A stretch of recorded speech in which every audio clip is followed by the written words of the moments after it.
नमस्कार स्टूडेंट्स, मैं Vinay Khandelwal, assistant professor sociology, government PG college Deoli के official YouTube channel CC Raj G C Deoli class में आपका पुनः स्वागत करता हूं।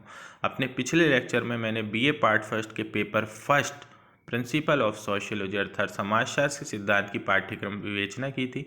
अपने इस लेक्चर में मैं पेपर सेकंड इंडियन सोसाइटी अर्थात भारतीय समाज की पाठ्यक्रम परिचर्चा करूंगा। पेपर फर्स्ट की तरह पेपर सेकंड भी आपका 3 यूनिटों में डिवाइड है, जिसकी प्रथम यूनिट की मैं चर्चा करता हूं। प्रथम यूनिट का जो फर्स्ट टॉपिक है वह है वर्ण व्यवस्था। वर्ण व्यवस्था जैसा आपको पता है जो ब्राह्मण, क्षत्रिय और वैश्य और शूद्र पर आधारित थी, उस पर हम विस्तृत चर्चा करेंगे इस चैप्टर में। उसके बाद जो आपका चैप्टर है वो आश्रम व्यवस्था है। ब्रह्मचर्य, गृहस्थ, संन्यास, वानप्रस्थ आश्रम जो 4 भागों में विभाजित है उसकी चर्चा करेंगे। उसके बाद धर्म, कर्म और पुरुषार्थ जो संबंधी अवधारणा है उसकी भी हम विस्तृत विवेचना इस यूनिट के अंदर करेंगे। इसके अलावा इस यूनिट में जो सांस्कृतिक और नृजातीय विविधता अर्थात एथनिसिटी जो डाइवर्सिटीज है उसके बारे में भी हम चर्चा करेंगे। और भाषा और धार्मिक विश्वास के आधार पर जो देश में विविधताएं हैं उसकी भी हम संपूर्ण चर्चा करेंगे कि धार्मिक और भाषा आधार पर किस प्रकार हमारा देश अलग अलग भागों में विभाजित है और उन विविधताओं के बावजूद भी किस प्रकार हमारे देश में एकता है, उसकी चर्चा हम इस यूनिट में करेंगे। जैसा कि मैंने आपको अपने पिछले लेक्चर में बताया था कि हमें जो सिलेबस है वो हिंदी और इंग्लिश दोनों में करना है। ऐसा नहीं हो कि हमारा चैप्टर केवल हिंदी में हम पढ़ें, इंग्लिश में ना पढ़ें। हमें दोनों भाषाओं में वोकेबलरी हमें पता होनी चाहिए, क्योंकि ये समाजशास्त्र जो है मूल रूप से अंग्रेजी भाषा का विषय है। तो ऐसा ना हो कि आप कोई शब्द है जो आपको हिंदी में तो आता हो पर अंग्रेजी में नहीं आता हो, ऐसी गलती ना करना। कई बार वो अंग्रेजी में भी आपसे शब्द पूछ लेंगे कि जैसे रिलीजन क्या है, जैसे डाइवर्सिटीज़ क्या है। ज़रूरी नहीं है वो विविधता लिखें। जैसे नृजातीय की जगह आपको एथनिक हिंदी में लिख देंगे। तो आपकी कोशिश ये होनी चाहिए कि आपको हिंदी और इंग्लिश दोनों का पर्याप्त मात्रा में ज्ञान हो।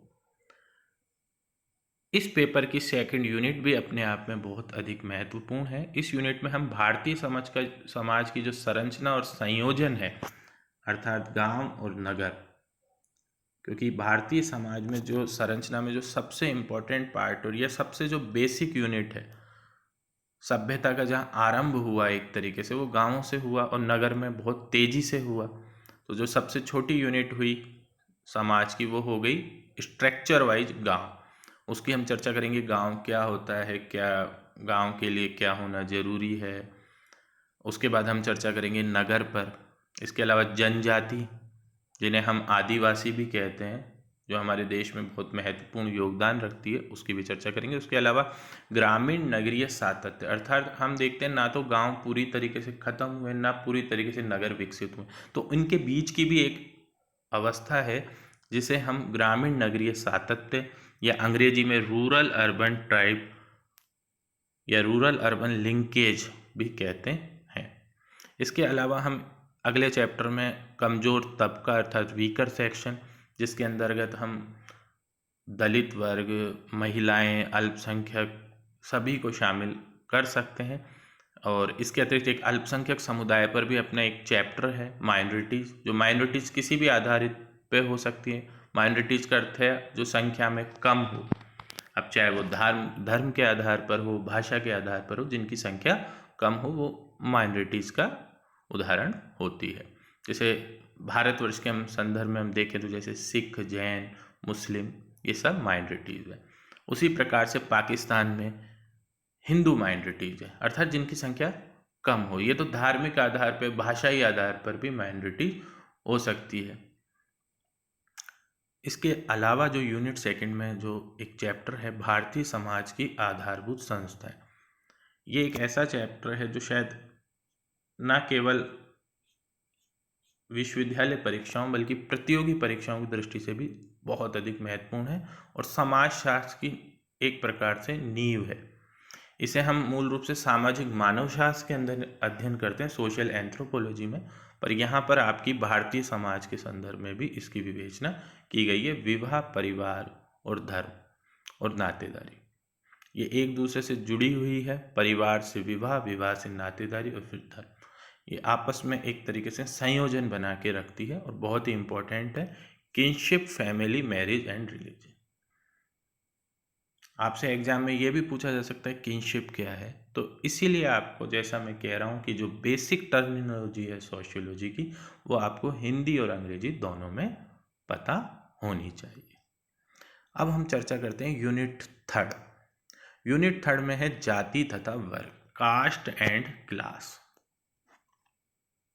कास्ट एंड क्लास, मूल रूप से जाति होती है वो जन्म पर आधारित होती है, और वर्ग होता है वो एक तरीके से कर्म पर आधारित होता है, उसमें अवसर निहित होता है, खुले होते हैं वर्ग।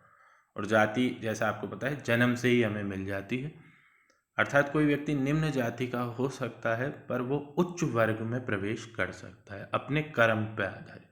ऐसे उच्च वर्ग का व्यक्ति, उच्च जाति का व्यक्ति निम्न वर्ग में भी हो सकता है उसकी जाति बहुत उच्च हो, ब्राह्मण हो वो, पर वो निर्धन हो सकता है वो शूद्र हो पर बहुत अमीर हो। तो इस तरीके की चीज़ें हो सकती हैं। इसके अलावा meaning and features and changing dimension, अर्थात जाति और वर्ग के जो बदलते पैमाने हैं वो हम इसके अंदर देखेंगे, किस प्रकार इनमें समय के साथ जो परिवर्तन हुआ है। इसके अगले चैप्टर में हम देखेंगे सामाजिक परिवर्तन की प्रक्रिया, कि समाज में होने वाला जो परिवर्तन है वो किस प्रकार उसकी प्रोसेस हम देखते हैं समाजशास्त्र में। जैसे संस्कृतिकरण की अवधारणा है, ये बहुत ही इम्पोर्टेंट है, इसको हम पढ़ेंगे, जो आपको पता है प्रोफेसर एम एन श्रीनिवास ने दी थी, जिसके अंदर निम्न जाति उच्च जाति के गुणों को अपनाती है और आने वाली पीढ़ियों में उच्च जाति बनने का दावा प्रस्तुत करती है।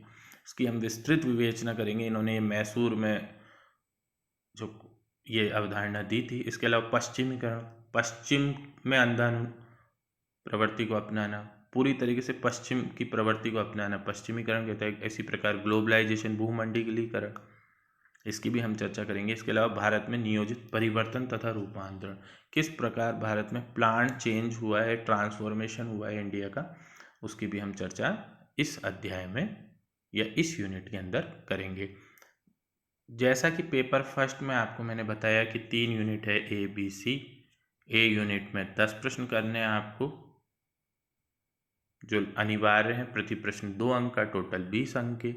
बी यूनिट में भी आपको कई बार विकल्प दिए होंगे, कई बार नहीं दिए होंगे। कुल 5 प्रश्न करने हैं आपको, अनिवार्य भी हो सकते हैं या 10 में से आपको 5 करने चयन करते हुए। और सी यूनिट में कोई 6 में से आपको 3 प्रश्न करने, तो टोटल आपको 18 प्रश्न करने हैं। 100 अंक का आपका पेपर है। जैसे part first principle of sociology भी 100 अंक का था, और ये वाला पेपर भी आपका इंडियन सोसाइटी कुल 100 अंक का है, तो टोटल 200 नंबर का आपका ये पेपर है। और आपकी स्ट्रेटेजी ये होनी चाहिए कि जो पार्ट ए और पार्ट बी है उनमें आप अधिक से अधिक प्रश्न सही करें, क्योंकि बहुत स्कोरिंग होते हैं, छोटे प्रश्न हैं, 20 शब्द और 50 शब्द के। शब्द सीमा का ध्यान रखें, 20 शब्द का अर्थ 20 शब्द से अधिक नहीं होना चाहिए, कम हो सकता है। शब्द सीमा मतलब अधिकतम 20 शब्द। इसी प्रकार 50 शब्द के प्रश्न में भी अधिकतम 50 शब्द होना चाहिए, न्यूनतम 30 या 35 शब्द भी हो सकता है, पर 50 शब्द की सीमा से अधिक हमें नहीं लिखना। इसी प्रकार 400 शब्द का प्रश्न आपको ध्यान रखना है शब्द सीमा को, क्योंकि शब्द सीमा को आप यदि वर्ड लिमिट को क्रॉस करते हैं तो आपके अंक काटे जा सकते हैं। तो आप अपनी स्ट्रेटेजी इस प्रकार बनाइए कि जो पार्ट ए और जो पार्ट बी है, जो यदि हम दोनों पेपरों का टोटल करें तो कुल 80 अंक का होगा, कुल अंकों का 40%। तो कोशिश करें कि इस 80 में से अधिक 70 या 75 अंक लाएं, जिससे आपकी आसानी से 120 मार्क्स तक आपके आ सकते हैं और आसानी से आपकी फर्स्ट डिवीज़न बन सकती है। आने वाले चैप्टरों में हम या आने वाले लेसन्स में हम जो हमने आज सिलेबस की चर्चा की है उस पर आधारित कुछ टॉपिक्स लेंगे और उस पर विस्तृत चर्चा करेंगे। तब तक के लिए धन्यवाद।